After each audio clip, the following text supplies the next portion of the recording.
তার মূলটা হচ্ছে যে বাংলাদেশের ইতিহাস বলে যেটা চর্চা হয় সেই ইতিহাস নিয়ে প্রশ্ন করার সময় এসে গেছে। তুমি দেখো মুক্তিযুদ্ধের ইতিহাস বলতেই তুমি শেখ সাহেবকে বোঝো, শেখ মুজিবকে বোঝো, কিন্তু মৌলানা ভাসানীকে তুমি বলো না। আকাশ থেকে তো পড়েনি, 71 তো আকাশ থেকে পড়তে পারে না, 24 যেমন আকাশ থেকে পড়েনি তেমনি 71 আকাশ থেকে পড়েনি। তুমি খোদ তাজউদ্দিনকে তুমি বাদ দিয়ে দিয়েছো।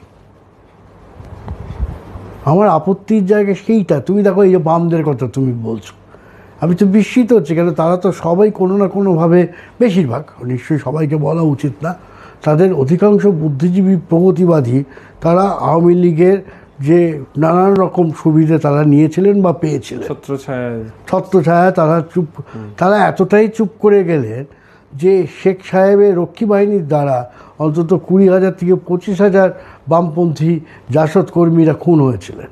কিন্তু সেইটাও তারা ভুলে না। এপারের বামেরাও বলেন না, ওপারের বামেরাও বলেন না। এপারের বামেরাও বলেন না যে জামাতের চেয়েও তো ভয়ঙ্কর হেফাজতে ইসলামী। তুমি ইসলামের পার্সপেক্টিভে বলো, ভয়ঙ্কর এই অর্থে বলছি। কিন্তু যদি তাই হয় তো হেফাজতে ইসলামে তো মা বলে ডাকতেন শেখ হাসিনাকে। তুমি দেখো সরকারি টাকা, কোটি কোটি টাকা খরচা করে প্রত্যেকটা জায়গায় মডেল মসজিদ হয়েছে। সিলেবাস তো রামায়ণও সিলেবাসে ছিল বাংলাদেশে।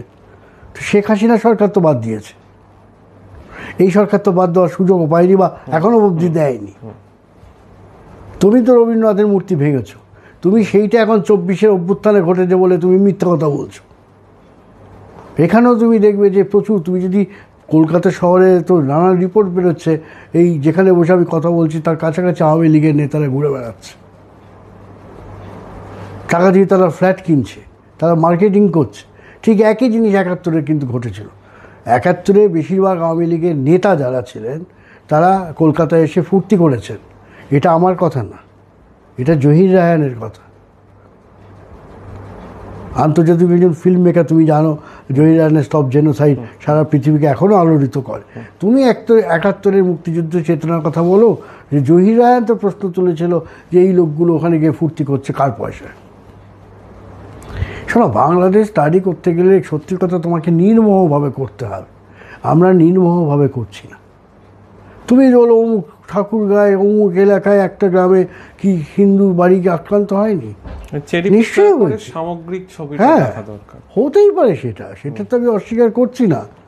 যারা ওখানে মেজরিটি, তারা মাইনরিটি দুর্বল হলে অত্যাচার করবে। কিন্তু তুমি যদি কম্পারেটিভ স্টাডি করো, তুমি যদি বলো, আমি বলবো এখানকার চেয়ে তো ওখানে এখনও পরিস্থিতি ভালো।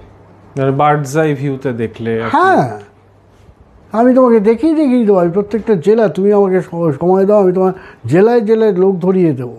আর সবচেয়ে বড় আমি তো বলছি, তোমরা গিয়ে ঘুরে এসো। আমার কথা যদি খুব মিথ্যে হয় তোমরা এসে বলবে, প্রকাশ্যে বলবে উনি মিথ্যে বলছে। আর যদি সত্যি হয়, আমি অনেক বন্ধুকে নিয়ে যাই।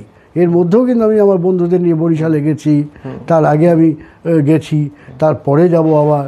আমি সবসময় চাই যে কেউ যাক। কিন্তু তার মনেও তুমি যদি বলো এই সরকারের ভুল ত্রুটি, অজস্র খুঁজলে তুমি পাবে। হ্যাঁ, এই সরকার, আবারও বলছি, এটা স্টেবল এখনও হয়নি। ফলে স্টেবল গভর্নমেন্ট না হলে একটু সমস্যা আছে। তার মধ্যে ওখানে কে ক্ষমতায় আসবে সেসব দ্বন্দ্ব আছে, ইন্টারনালিও দ্বন্দ্ব তৈরি হচ্ছে, আমি বুঝতে পারি। বিএনপি জেতার সম্ভাবনা বেশি, ফলে অনেকের গেল রব উঠে যাচ্ছে। তুমি পার্বত্য চট্টগ্রামের কথা আমাদের এক বন্ধু জিজ্ঞেস করছিল। পার্বত্য চট্টগ্রাম কোনো সময় ভালো ছিল না।